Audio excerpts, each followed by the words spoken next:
Hola amigos, ¿cómo están? Es nuestra sesión 11 de la Teología del Cuerpo de Juan Pablo II y seguimos hablando sobre el hombre histórico. Y quiero que empecemos con una oración en el nombre del Padre, del Hijo y del Espíritu Santo. Amén.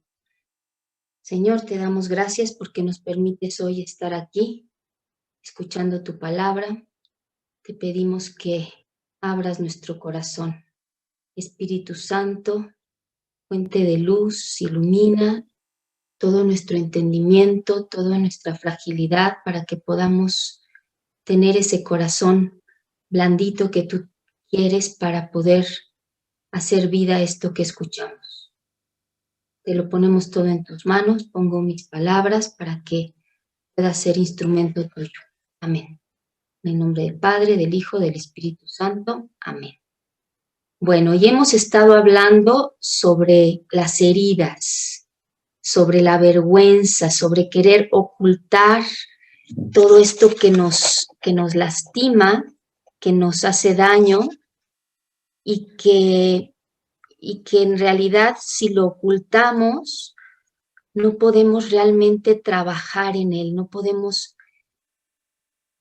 entender qué es lo que nos está estorbando para esta entrega que quiere Jesús, para realmente poder sanarnos, ¿no? Entonces, también hablamos de que Jesús nos invita a mirar a los demás con pureza. Y Él nos conoce y sabe que nuestro corazón es un campo de batalla, como en esta imagen, un campo de batalla donde luchamos contra esta triple concupiscencia de la que hablábamos, el deseo de poder, de tener, de placer. Y Él conoce nuestra fragilidad. ¿Y qué es la concupiscencia? Es esa tendencia al pecado, esa lucha de querer hacer el bien, pero no puedo, pero repito el pecado. Y podemos siempre estar luchando con los mismos pecados, lo podemos ver en el confesionario, ¿no? Nos vamos a confesar casi siempre de las mismas cosas, repetimos. Pero como Adán y Eva y Cristalina, a veces los ocultamos, nos avergonzamos, nos queremos esconder de Dios. No confiamos en su misericordia, como en esta imagen de este pintor que me encanta la imagen de esos ojos de desesperanza, ¿no? De no ver la grandeza del don que nos quiere dar, que nos dice, te perdono, no importa dónde hayas estado, no importa dónde hayas caído.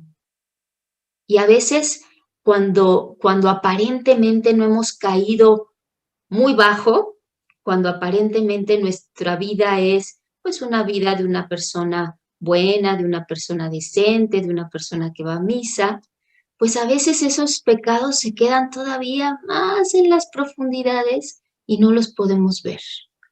Pero el Señor está ahí para mostrárnoslos. ¿Y dónde? Pues en la oración, en los sacramentos. Ahí es donde el Señor va trabajando en nuestro corazón. Y es justo en la iglesia en donde quiere liberarnos de un peso tan grande. No sé si tuvieron la oportunidad de ver la película que les recomendé, La Misión, pero ahí es donde nos libera del peso, en la confesión. Y ahí le entregamos todo nuestro pecado, nuestras heridas, nuestra oscuridad y dejamos de escondernos. Pero somos bien débiles, ¿no? Y la lucha sigue y nos podemos identificar con San Pablo, que dice en la carta a los romanos, no entiendo mis propios actos, no hago lo que quiero y hago las cosas que detesto. No entiendo mis propios actos. A veces nos sentimos así, ¿no?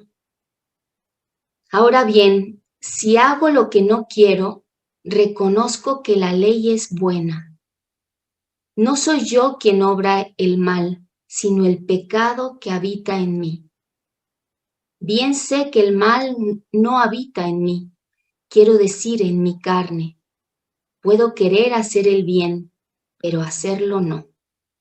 De hecho, no hago el bien que quiero, sino el mal que no quiero. Creo que sí nos podemos identificar todos, ¿no? No hago el bien que quiero, sino el mal que no quiero. Por lo tanto, si hago lo que no quiero, eso ya no es obra mía, sino del pecado que habita en mí. Ahí me encuentro con una ley. Cuando quiero hacer el bien, el mal se me adelanta. En mí, el hombre interior se siente muy de acuerdo con la ley de Dios, pero advierto en mis miembros otra ley que lucha contra la ley del Espíritu. Y paso de ser esclavo de esa ley del pecado que está en mis miembros. Infeliz de mí, ¿quién me librará de este cuerpo o de esta muerte? Y es esa lucha que tenemos en el corazón. Y de verdad queremos liberarnos, nos sentimos esclavos.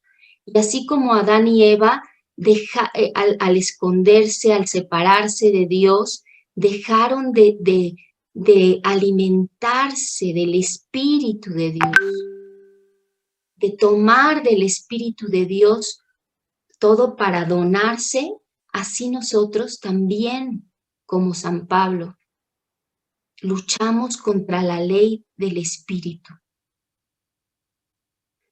Y la lectura habla clarísimo de un combate espiritual, ¿no? Donde nos damos cuenta de nuestra fragilidad. Y Juan Pablo II nos habla del etos del corazón, que es no tratar de seguir la ley, no tratar de cumplir, de ser bueno, de estar en regla, de hacer un checklist de, sí, yo cumplo los mandamientos, voy a misa, o sea, todo por cumplimiento, ¿no? Fíjense la palabra cumplimiento, cumplir, pero miento. Tenemos que hacer todo por amor a Jesús, por respuesta al amor infinito de Dios.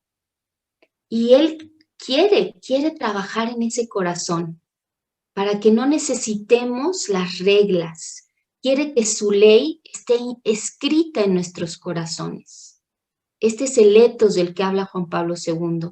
Es la moral de Cristo en nuestro corazón. ¿Por qué? Por amor. Que podamos actuar como Él lo haría. Yo les digo mucho a mis hijas cuando tienen que tomar una decisión, piensen qué haría Jesús. Entonces es justo eso, es tener la mirada de Cristo que transforma nuestra conciencia. Y entonces empezamos a actuar como Cristo lo haría, valorando nuestro propio cuerpo, valorando la sexualidad, valorando ese plan original de Dios y viendo a los demás como Él los ve, entendiendo que mi misión en la vida es ser un don para los demás, ser la entrega sincera de mí misma a los demás. Y esto es un reto y lo tenemos que ir purificando, tenemos que, bueno, nosotros no, el Señor tiene que irnos purificando como veíamos la clase pasada, ¿no? Pero pues estamos muy necesitados y tenemos que pedirle al Espíritu Santo que nos dé la fuerza para que nuestro corazón sea ese lugar donde se cumpla la voluntad de Dios. El poderle decir, hágase, hágase en mí. Ven Espíritu Santo para que yo pueda decir como la Virgen, fiat, hágase en mí. El Catecismo de la Iglesia Católica nos dice, es imposible guardar el mandamiento del Señor imitando el modelo divino desde fuera. Tiene que haber una participación vital que viene de las profundidades del corazón. Ya hablábamos de ese corazón en donde se da el encuentro con Dios. En el corazón es donde Dios nos transforma, nos habla, nos hace suyos. Y es muy importante que entendamos que no viene desde imitar desde fuera o desde fuera cumplir, sino viene de una transformación de entregarle el corazón a Dios. Y el Papa Benedicto XVI, en su primera encíclica, Deus Caritas Est, nos dice, ser cristiano no es el resultado de una elección ética, es el resultado del encuentro con una persona que da a la vida un nuevo horizonte y una dirección decisiva. Es el encuentro con Cristo. O sea, ser cristiano es encontrarnos con Cristo para que Él realmente impacte, transforme, nos haga girar y seguirlo. Y Jesús habla del adulterio cometido en el corazón y nos invita a ver ese interior, a buscar ese eco del principio, ver todo con los ojos de Dios, todas las enseñanzas de la iglesia, ver con los ojos de Dios la sexualidad humana, ver con los ojos de Dios por qué la iglesia tiene esa posición frente a la homosexualidad, frente al aborto, frente al matrimonio del mismo sexo, frente al divorcio. Es la misma posición que tenemos los papás cuando amamos a nuestros hijos y vemos que eligen un camino equivocado que los va a llevar a ser infelices y los guiamos y les ponemos límites. ¿Por qué? Porque los amamos y porque sabemos que ese camino no los va a llevar a ser felices, a su plenitud. Entonces necesitamos esa mirada de Dios para ver cómo pensó el matrimonio, la familia, cómo nos pensó a cada uno de nosotros. ¿Quién es el hombre? ¿Quién es la mujer? ¿Quiénes son el uno para el otro? Y mientras más conocemos nuestra fe, mientras más conocemos a Jesús, mientras más tenemos esa relación personal y sabemos sus enseñanzas, su palabra, si lo escuchamos, entonces más luz tenemos para poder ver con cuánto amor nos cuida para que no nos desviemos de este camino que nos lleva a la plenitud, a la felicidad. En la catequesis 25, el Papa nos dice que las palabras de Cristo exigen, por así decirlo, que el hombre entre en su plena imagen. Estas palabras que hablan del adulterio en el corazón, exigen que el hombre entre en ese corazón para que descubra en dónde no está en sintonía con la mirada de Dios, para entrar en su plena imagen. Y solo podemos lograrlo viéndonos con los ojos de Dios. ¿Quién soy? ¿Quién estoy llamado a ser a los ojos de Dios? También dice en la catequesis 43, debe descubrir la plenitud perdida de su humanidad y querer recuperarla. O sea, cuando descubres con cuánto amor fuiste creado y que eso que anhela tu corazón puede hacerse realidad, si entregas ese corazón, entonces quieres recuperar esa unión del principio, quieres hacer la voluntad de Dios y quieres dar como respuesta tu vida entera, quieres donarte también a Dios. ¿Y este combate qué implica? Este combate que hay en el corazón del hombre. Pues renunciar a muchísimas cosas que nos propone el mundo, ¿no? Y que nos están esclavizando, como en esta imagen que se ve dura, ¿no? De esta esclavitud sale todo este dolor. Entonces tenemos que renunciar a lo que nos propone el mundo el mundo de hoy está hipersexualizado. Nos vende sexo en cada serie, en cada espectacular en la calle, en la literatura, que cada vez es más pornográfica, y a veces no, bueno, no a veces, nos dicen que no nos podemos ni debemos restringirnos de todo lo que es sexo, porque repercute y es malo para nosotros. Y podemos ver la educación que están recibiendo nuestros hijos, que está deformando y esclavizándolos. Por ejemplo, en el Museo de Ciencias de la UNAM, yo llevaba a mis hijas una vez a la semana, todos los viernes. Durante 5 años fuimos al Museo de Ciencias de la UNAM. Y solo nos saltábamos una sala. Y yo veía que todos los colegios llevaban a los niños justamente a la sala que nosotros nos saltábamos, y era la sala de sexualidad. Y no me la saltaba por una razón puritana de decir, ay, no, esto no lo pueden ver mis hijas, sino porque en la sala, o sea, yo antes de llevarlas, porque estaban chiquitas, entré para ver pues de qué se trataba la sala y promovían la masturbación.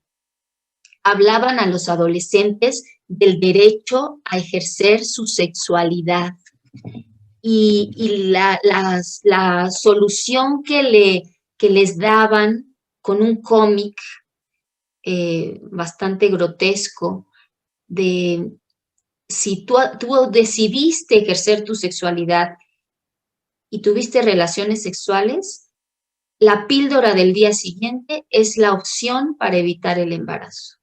Entonces, imagínense la destrucción de una sala de ciencias en la UNAM, donde todos los días había 20 colegios viendo todos los cómics, viendo toda la sala.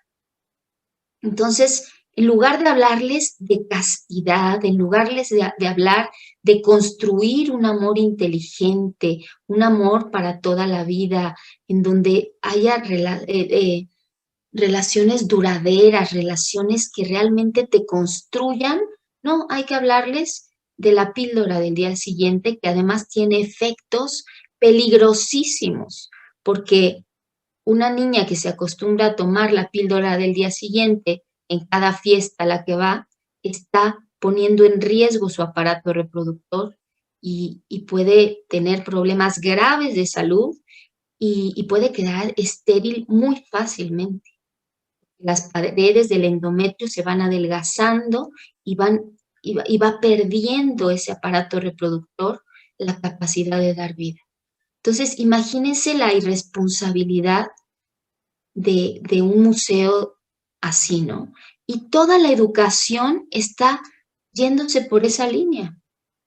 Les hablan de diversidad sexual, de derechos sexuales reproductivos en niños y adolescentes.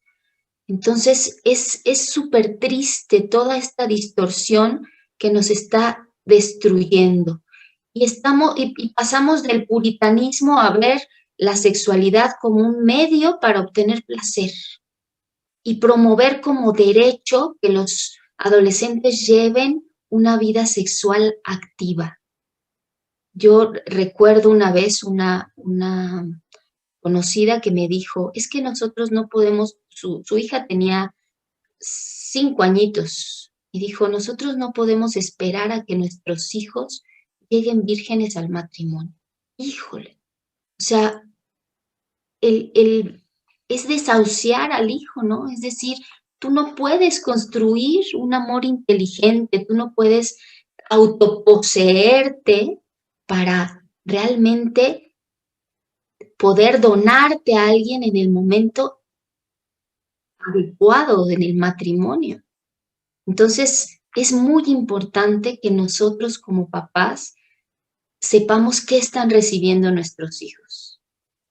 Y además, si opinamos lo contrario, si pensamos, no, pues estás mal, piensan que eres retrógrada, que tienes una represión sexual, ¿no?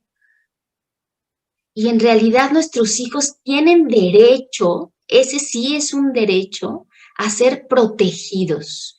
Tienen derecho a una educación que realmente los lleve a ser mejores personas, que los lleve a construir ese amor. En el artículo 17 de los derechos de los niños dice que los niños tienen derecho al acceso a información y a material que tenga como finalidad promover su bienestar social, espiritual, moral, la salud física y mental. Esto está en la Convención de los Derechos Humanos. Y habla de moral. Fíjense cómo están tratando de sacar la moral de la educación de los niños. O sea que los papás tenemos que ponernos las pilas y prepararnos muchísimo en este tema. Y a quien le interese, yo distribuyo una colección de libros, no quiero que parezca comercial, pero a mí como mamá me ayudó muchísimo porque es una colección de 15 libros que van acompañando al niño en cada etapa de desarrollo y forman integralmente a nuestros niños. Por supuesto que hablan de biología, de fisiología, pero también hablan de autoposeerse, de, del autodominio, de la autoestima, de todas estas herramientas que tienen que ayudar psicológicamente, pero también hablan de antropología, de filosofía, de quién soy, a qué estoy llamado, pero también hablan de bueno, de muchísimas cosas, de virtudes, de construir, de realmente que el niño se conozca, ¿no? Entonces, bueno, quien le interese, pues me contacta, ¿no? Y no podemos esperar que la escuela eduque a nuestros hijos, porque ni siquiera en una escuela católica podemos tener la seguridad de que el maestro no tiene un pensamiento que de repente en una clase, ¡pum!, lo lanza y nosotros ni siquiera nos dimos cuenta, ¿no? Entonces, tenemos que preguntarnos cómo estamos cuidando nuestra pureza y cómo estamos cuidando la pureza de nuestros hijos. Realmente todo este bombardeo nos está ayudando para transformar nuestro corazón y tratar de recuperar esa inocencia del principio. Estamos formando el corazón de nuestros hijos para que Dios sea su brújula, para que tengan una relación con Él. O pensamos que esto se da solo, o pensamos que llevarlos a prepararse para la primera comunión o para la confirmación y tan y ya, ¿no? ¿Cómo es que ayudamos a nuestros hijos a que tengan una relación con Dios? Esto es súper importante, porque cuando llegan a los 21 años, chispas, ya te diste cuenta de que ya perdieron la fe. No, mamá, es que yo ya no voy a misa. No, mamá, es que yo ya no me voy a casar por, por, por la iglesia. No, mamá, es que eso ya, lo que tú piensas es muy distinto a lo que yo pienso. Y perdimos a nuestros hijos. Entonces, siempre hay oportunidad y obviamente la oración de unos papás por sus hijos es, no podemos ver la magnitud de lo que significa, ¿no? Dios hace y toca la puerta y siempre los busca, pero necesitamos ponernos las pilas. Y vemos que en todo este tema de sexualidad, vemos las estadísticas que van a la alza con cifras alarmantes de abusos sexuales, de trata de personas, de violación, de mujeres desaparecidas. Cada día se legaliza en un nuevo estado el aborto y hay más adolescentes cada vez con edades más tempranas con una vida sexual activa. Y por supuesto con un corazón roto, con muchísimas heridas, esclavizados los jóvenes. Y vemos también cada vez más familias rotas, madres solteras, adulterio, divorcio, que está causando muchísimo sufrimiento. Además, ya lo dijimos en las primeras clases, hemos normalizado la pornografía. las imágenes que antes se consideraban inmorales, ahora las ven nuestros hijos en cualquier TikTok. En cualquier TikTok, todos los días están viendo imágenes inmorales. Y ya no saben los jóvenes qué es la castidad. Y vemos que hay un incremento de las enfermedades de transmisión sexual y parece que el ser humano, en vez de humanizarse, se está animalizando. Como en esta imagen, ¿no? Nos estamos desfigurando. Y el Papa nos dice en la Catequesis 32 que el cuerpo humano, en su masculinidad y feminidad, casi ha perdido la capacidad de expresar el amor a través del cuerpo. Es lo que le hace ser un reflejo divino. El cuerpo humano en su masculinidad y feminidad casi ha perdido la capacidad de expresar el amor a través del cuerpo. Qué fuerte, ¿no? O sea, a través del cuerpo, sí, cada vez hay más relaciones sexuales más temprano, pero ya no expresan el amor.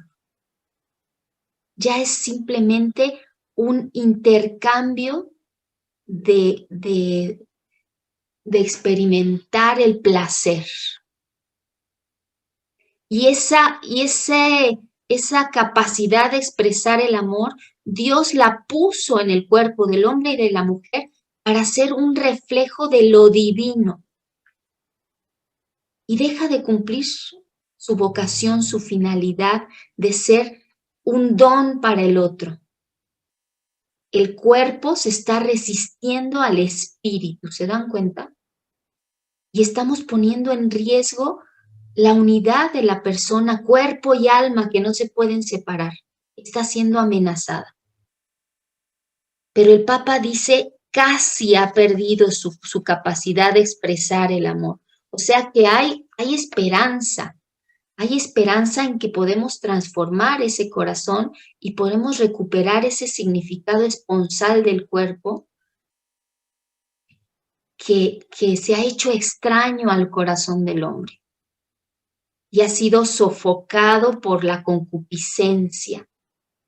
Pero sí es un lugar de combate cuando domina la concupiscencia, no se experimenta este significado esponsal. Pero cuando hay este combate donde el hombre entra en sí mismo y se encuentra con Dios y le pregunta, ¿qué significa esto que me diste, este deseo, este anhelo de entregarme? Entonces puede recuperar este significado esponsal. Entonces no debemos desconfiar de este corazón humano, sino tenerlo bajo control, dice el Papa, tenerlo bajo control. Y la mujer en todo este ataque es la que carga los efectos más fuertes de la lujuria, de una manera más dolorosa. Y como resultado de estas heridas y de esta distorsión en la manera de pensar, podemos ver todos estos movimientos feministas, esta lucha de sexos. Y vemos que se ha desatado, ¿no? Este feminismo radical que ve al hombre como enemigo y ve la feminidad y la maternidad como una carga, como algo que hay que deshacerse. Y surge un odio al otro sexo por no conseguir esta sociedad igualitaria, sino más bien es una sociedad dividida y resentida. No estamos luchando por la igualdad, sino por el poder, ¿no? Y por supuesto también hemos visto muchísimo machismo. Vemos el impacto que ha tenido en el hombre alejarse del plan de Dios, y a lo largo de la historia vemos la masculinidad también con una herida muy grande, que en lugar de proteger, custodiar, cuidar a la mujer, el hombre, y querer ser un don para ella, el hombre la ha querido dominar. y vemos toda la ideología de género que quiere eliminar estas diferencias entre hombre y mujer y nos quiere imponer el sexo no es una realidad biológica, sino cultural. Entonces, la ideología de género no está pegada a la ciencia, porque nuestra propia naturaleza, la biología habla de algo que es evidente, o sea, se apega a la realidad y nuestro propio cuerpo nos está diciendo quiénes somos. ¿Somos hombre o mujer? Todas las células de mi cuerpo dicen XX y todas las células del cuerpo de mi esposo dicen XY. Y esta es una realidad que no podemos cambiar. Como dice la doctora Pilar Calva, la realidad es intolerante. Es intolerante. Mi realidad es que yo mido 1,53 y no lo puedo cambiar. Por más que me autoperciba como una mujer alta, no voy a cambiar la realidad. Claro, puedo operarme y puedo ponerme unos implantes que luego me pueden causar daño porque, pues imagínate una operación de fémur en el que me lo alarguen, pero entonces toda mi complexión, estoy diseñada de esa manera. Entonces, la ideología de género nos dice que el sexo es una construcción social de la que hay que liberarse. Y esto es muy peligroso porque abre la puerta a cualquier tipo de práctica como la pedofilia.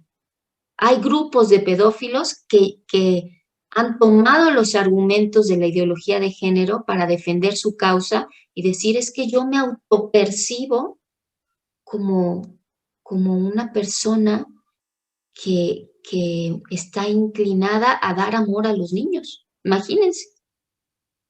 Y además, lo impresionante y lo triste es que todas estas ideologías las están tratando de imponer desde los gobiernos y desde los organismos internacionales. Y hay un ataque claro a la familia, al matrimonio. Y los grupos feministas dicen que la familia es la fuente de opresión hacia la mujer y que por eso debe de liberarse del matrimonio y de la familia. También hablan del derecho a decidir sobre su propio cuerpo a costa de la vida de su propio hijo. Y sus argumentos son totalmente anticientíficos. Afirman que son un puñado de células, que no es persona, que no tiene derechos hasta que nace. Y así vemos que va avanzando, ¿no? Y la mujer cree que tiene control total sobre la reproducción por medio de los anticonceptivos. Y después, cuando quiere tener hijos, es muy difícil, porque ya los anticonceptivos hicieron un daño en el aparato reproductor. Y entonces recurren a métodos de reproducción asistida. En resumen, le dicen a Dios, no te necesito. La vida no es un don. Yo lo tomo cuando yo quiera. Y cuando yo quiera, lo destruyo y lo rechazo. O sea, hay una liberación total de la sexualidad. Pueden elegir lo que quieran. El catecismo de la Iglesia Católica nos dice, a causa del pecado, la atracción mutua del hombre y la mujer, don del Creador, se transformó en una relación de dominación y lujuria. El amor de Dios ya no está en los corazones y no pueden dar lo que no tienen. Si yo no tomo como fuente el amor de Dios, pues no puedo dar un verdadero amor. Y hoy más que nunca nos podemos dar cuenta de que la lujuria a veces está disfrazada y se le llama amor y está destruyendo muchísimas relaciones, muchísimos matrimonios. Y el objetivo de de ser un don para los demás se está perdiendo. Porque en la lujuria el objetivo no es donarse, sino satisfacer el impulso sexual, que deforma el significado esponsal del cuerpo y afecta esa donación sincera de nosotros mismos. Se despersonaliza, haciendo que sea un objeto el otro, que hay que poseer, que hay que adueñarse, apropiarse del don del otro. Y Juan Pablo II dice que el hombre y la mujer pueden convertirse en don si se dominan a sí mismos. Qué importante es poseerse a sí mismos. Hoy hay muchísimo ruido para que realmente nuestro corazón sea ese lugar de silencio en donde podamos encontrarnos con Dios y con nosotros mismos. Por eso una de las experiencias importantes de la teología del cuerpo es la soledad original, en el que realmente nos adentramos en ese corazón para conocernos y autoposeernos. Pero como dice San Pablo, donde sobreabundó el pecado, sobreabundó la gracia. Donde sobreabundó el pecado. Y hoy podemos ver cómo está sobreabundando el pecado con todo esto que acabamos de analizar. Pero Dios tiene planes grandes y nos da la gracia. Y Jesús vino a restaurar la pureza del principio y con su muerte y resurrección nos hace hombres y mujeres nuevos. Y hay un poder que viene de Cristo y que restaura y que nos invita a recuperar su proyecto para cada uno de nosotros. Nos invita a recuperar esa inocencia del principio.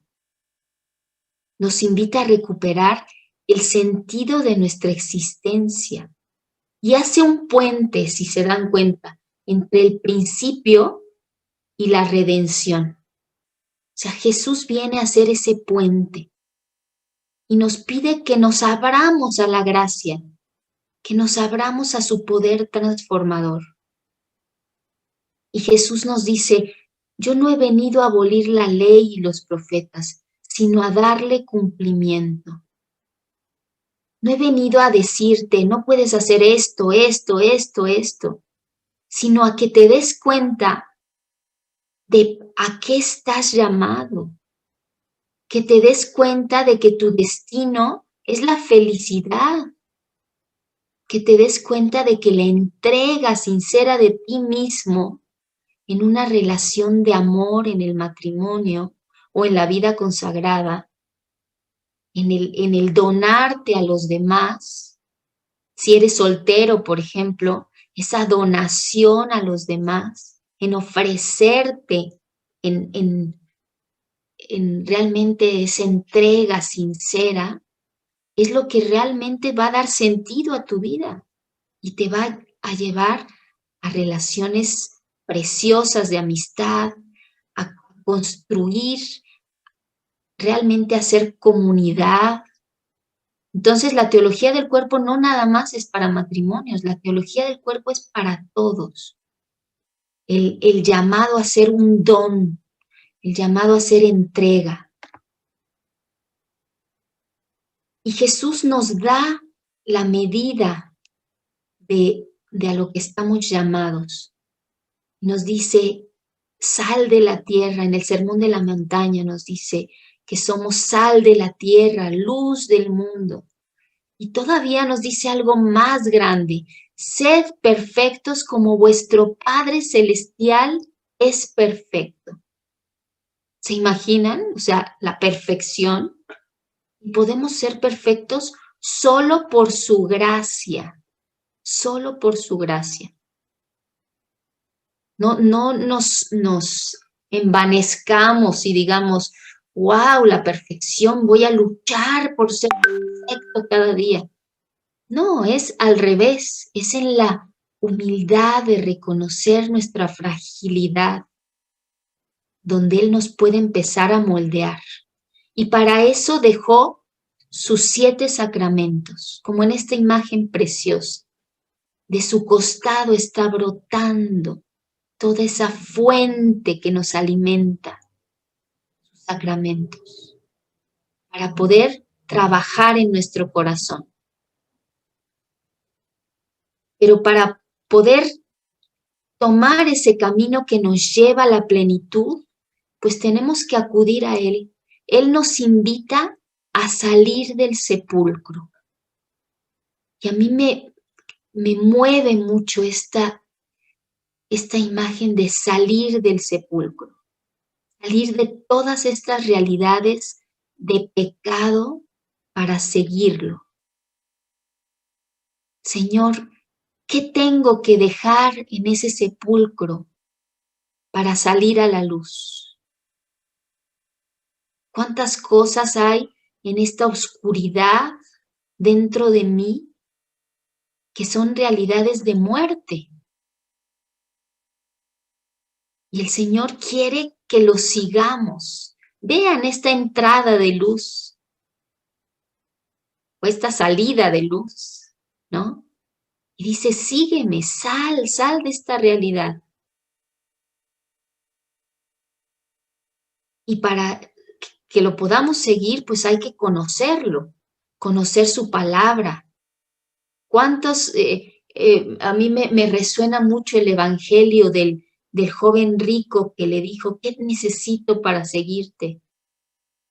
Y le dijo, ve y vende todo lo que tienes, ¿no?